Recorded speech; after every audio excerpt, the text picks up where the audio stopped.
Today we return to finish this Kawasaki Ki-61-Id. With my cold gun and the plane ready to paint, we begin with adding a brown enamel wash to the landing gear bay. We do this now because we will be covering the bay up with plastic landing gear parts. This is an easy and quick method to mask the base off to prevent the paint from the main paint job getting in there. And the plastic parts eventually get replaced with the photo etched versions, so we don't need to worry about them.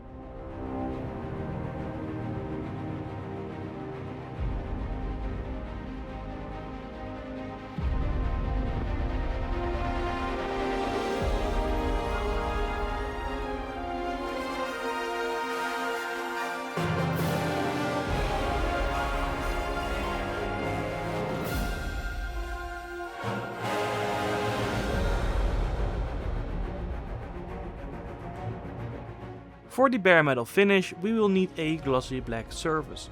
For that we start with a black primer, followed by Mr.color GX Gloss Black, applied in a few good wet coats to get that glossy finish. Now you can choose to clear this and polish that to get an even glossier surface, but I think this will suffice. So once it's all nice and glossy, we use an AK Extreme Metal Aluminium to create that bare metal finish.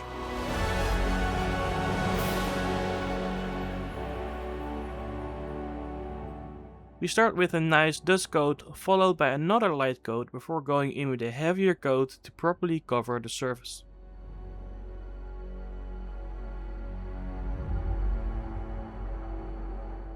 Now, this isn't a chrome or a mirror paint, so we're not aiming for a super reflective mirror-like finish, but a good shiny metallic surface that looks somewhat real.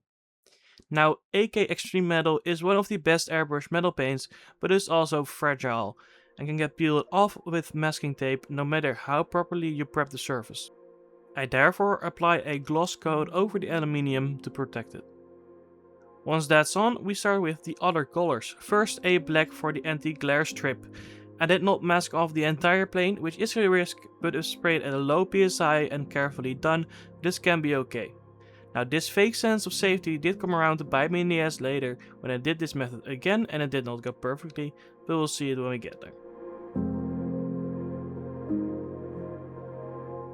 For the red stripes and the roundels, I opted to not use the decals, but instead paint them to get a better looking result. We measured the diameter of the roundel decals and set the circle cutter accordingly.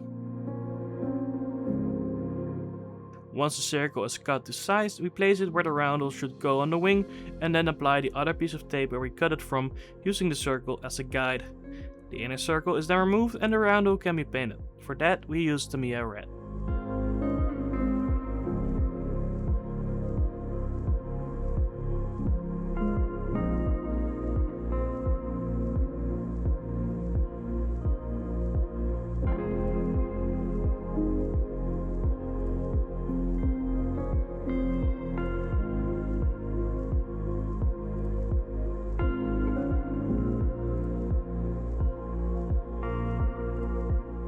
When spraying roundels like this or with masking tape in general, it is good practice to spray away from the edge of the tape to lessen paint buildup and prevent paint bleed.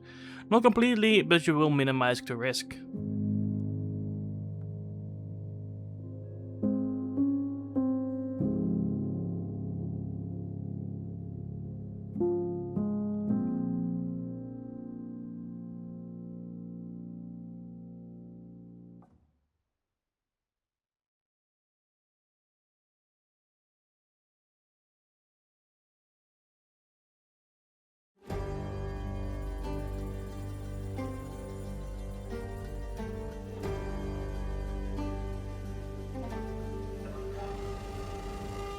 After removing the masking tape, the roundels and tail of the plane look really nice. Little bit of bleed on the roundels, but that will be fixed with weathering, where we will soften the edge.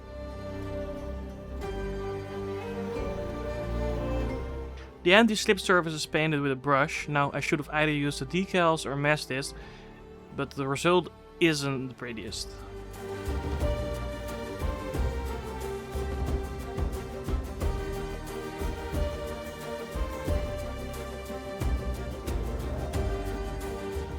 After removing the temporary landing flaps, we start to make a mask for the yellow edge.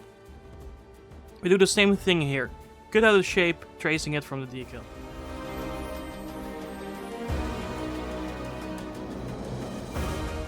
After lining that on the plane, we mask around it so that when we remove the shape itself, we have the surface ready to paint.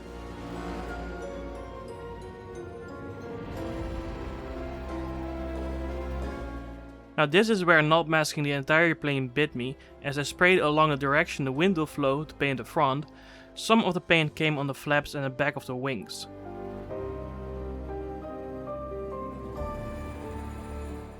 Now luckily I added a gloss coat over the metal paint, so we can use a high grit sanding sponge to wet sand the clear.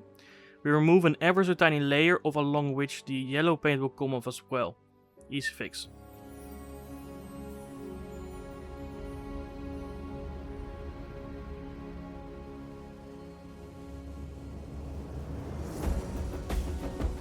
Now for the stripes and side roundels we will do the same technique, but we will make a small ring mask as well to mask off the white outer ring of this one.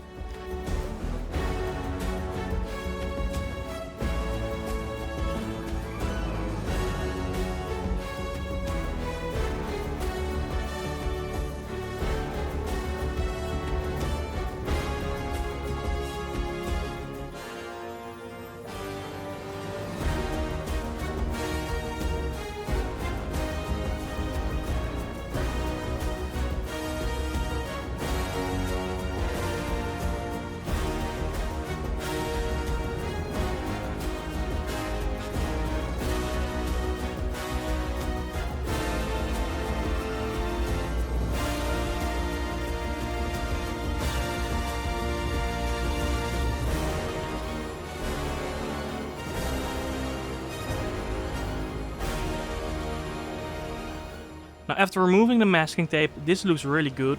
All that's now left to do is paint this vertical stripe in the same way. For the panel line wash on this plane, I decided to use Emerald Mix oil brushers, from which I use Starship Filth color. It's a nice color, but very subtle as well, and after this plane was finished, I'm not even sure if any of it remained, but I will assume it did.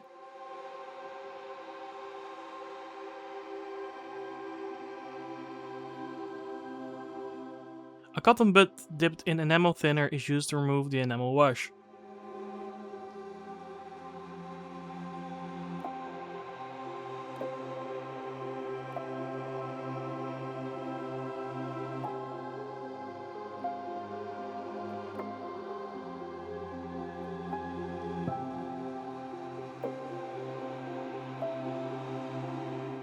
Most of the decals were substituted for paint, so we only have a few to do. We begin with this Japanese lettering, after which some outline is added. These decals were nice. Some might say Tamiya decals are thick, and like I said in the first video, they do look it, but they prove to be no trouble.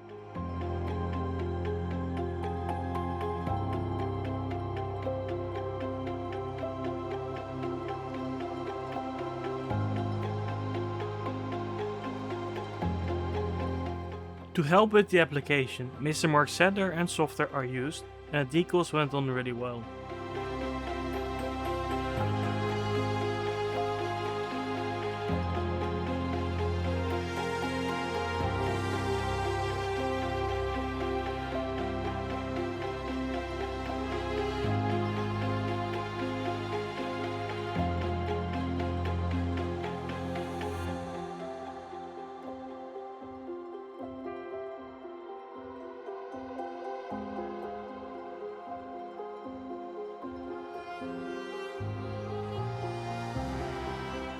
Now here's a preview of the weathering technique we will apply, and after removing the masking tape from the clear side, I will show you how I did it.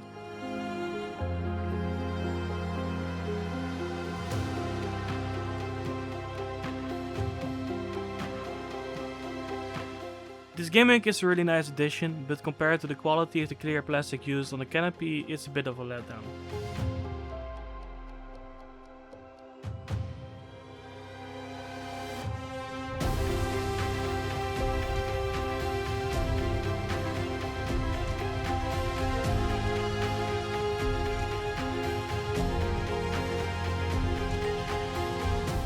Show wear and tear on the roundels, which would have been painted in real life as well and are susceptible to wear and tear, we use a sponge with that AK aluminium color.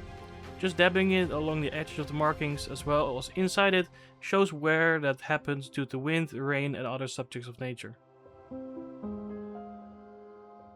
With the brush and the same paint, an edge highlight is added on panels and edges that might have been subject to a lot of handling, like panel doors.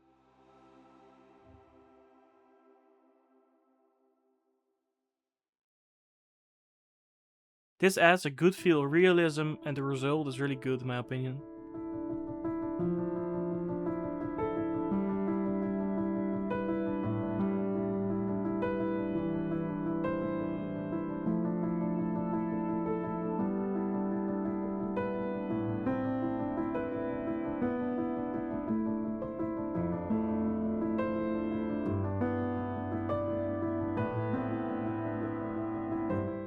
After that, some sub-assemblies like the drop tanks are painted and added.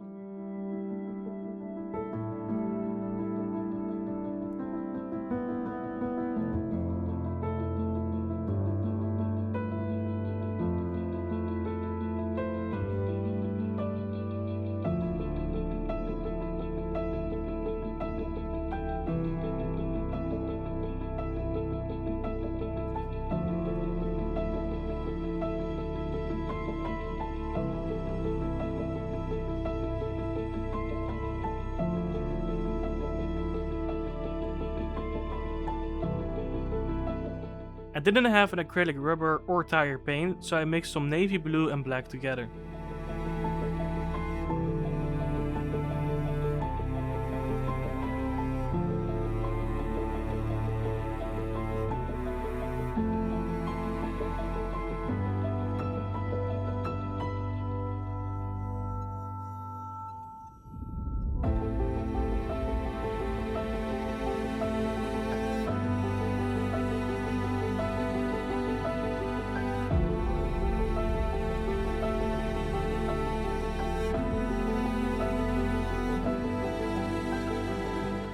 After that, everything is added to the plane and I can finally show you the result. I'm really happy with how this build came out and I think it looks amazing, and the weathering is a good step forward in my skill and I'm proud of it. Build overall was really enjoyable and fit together amazingly, which can be expected from Tamiya. Let me know what you think of my build down below and your experience if you have built this yourself, and I'll see you guys next month where we will be working on something different alongside with a little diorama.